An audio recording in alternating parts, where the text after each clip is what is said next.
আলাইকুম। আমার এখানে কিছু প্রবাসগামী বড় ভাই বন্ধুরা আছে, তাদের কাছ থেকে দেখি এই যে আর কনসালটেন্সি আরএল নাম্বার হলো 1596। এই প্রতিষ্ঠানটা 1.5 বছর ধরে ঘোরাচ্ছে আমাদের প্রবাসগামী ভাইদের কাছ থেকে টাকা নিচ্ছে, কিন্তু তাদেরকে প্রবাসে নিচ্ছে না। তো এখন প্রবাসী কল্যাণ মন্ত্রণালয়ের সামনে তারা মানববন্ধন করতেছে। গতকালকে অভিযোগ দিছে প্রতিমন্ত্রী নুরুল হক নূর বরাবর এবং মন্ত্রী মহোদয় আরিফ ভাই বরাবর।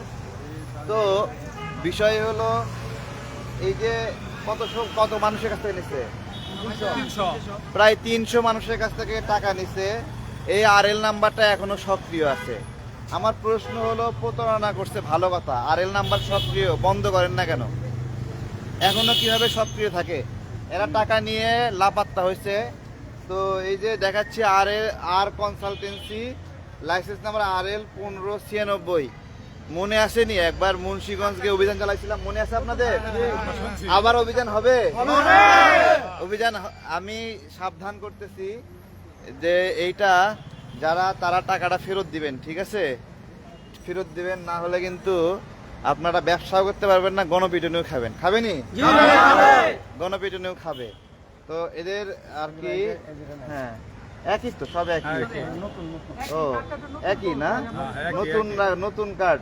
যাই হোক, অন্তত সরকারের প্রতি দাবি যে এই আরএল নাম্বার আগে বন্ধ করেন। এটা প্রথম বিচার। এর পরবর্তী বিচার হলো টাকা ফেরত না। এই নাম্বার আরএল নাম্বার চালু থাকা মানে আরো প্রতারণা করা। সুতরাং এর আরএল নাম্বার বন্ধ করতে হবে। এর অফিসে এখন চালু আছে না? বন্ধ দেশে আছে। মোবাইল নাম্বার গুলো খোলা আছে, একটা নাম্বার খোলা আছে, একটা মহিলা আমাদের সাথে প্রতারণা করে খালি মিষ্টি কথা কয়। তো এইটা এই যে 1.5 বছর ধরে আমার প্রবাসগামী ভাইরা হয়রানির শিকার হচ্ছে।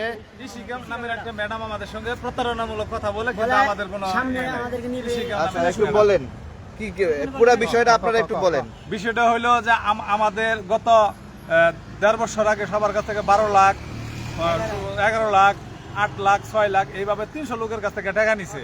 নেওয়ার পরে বিগত 1.5-2 মাস যাবত ওরা অফিস আন্ডারগ্রাউন্ডে চলে গেছে লাপাত্তা। ওরা আমাদের সঙ্গে একবার যোগাযোগ বন্ধ করে সব সিম বন্ধ করে দিছে। কোন দেশে যাওয়ার জন্য নিছিল? আমাদের সব Europe country, Kosovo, Romania, Macedonia, north Macedonia, এইসব খালি ইউরোপ কান্ট্রির জন্য। রাশিয়া। কত টাকা দিচ্ছেন আপনি? আমি 12 লক্ষ টাকা। 12 লাখ টাকা দিচ্ছেন? আপনি 11 লাখ দিচ্ছেন? আমি 8 লক্ষ টাকা দিছি। আর আপনি? সমস্যা নাই।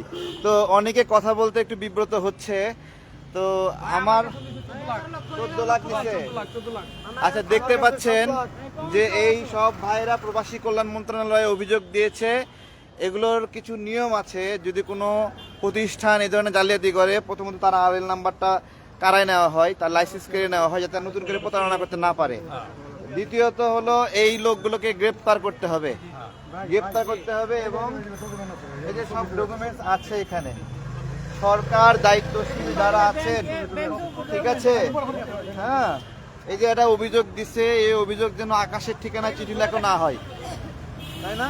এই যে বিষয়টা এরকমই, আকাশের ঠিকানা চিঠি লেখার মতো এরকম যেন না হয়, সবার কাছে অনুরোধ জানাই। এরকম অসংখ্য প্রবাসী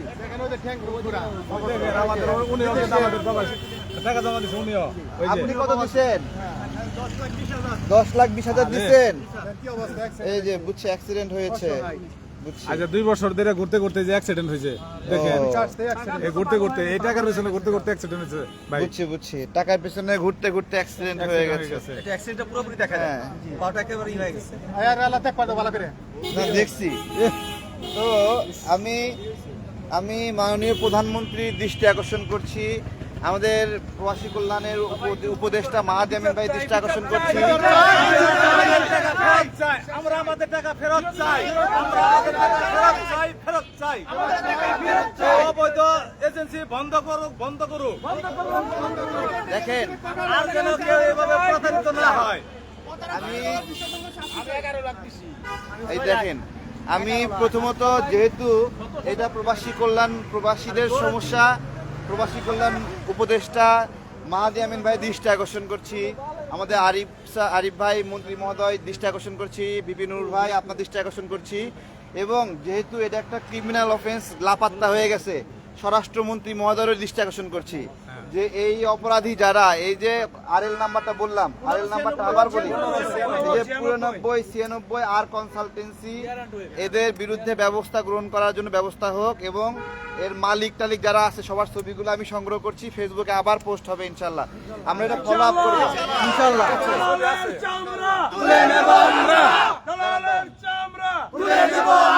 প্রবাসী ভাইরা এখানে দেখেন, সবাই এখানে দাঁড়িয়েছে, কত কষ্ট নিয়ে দাঁড়িয়েছে, এতগুলো মানুষ।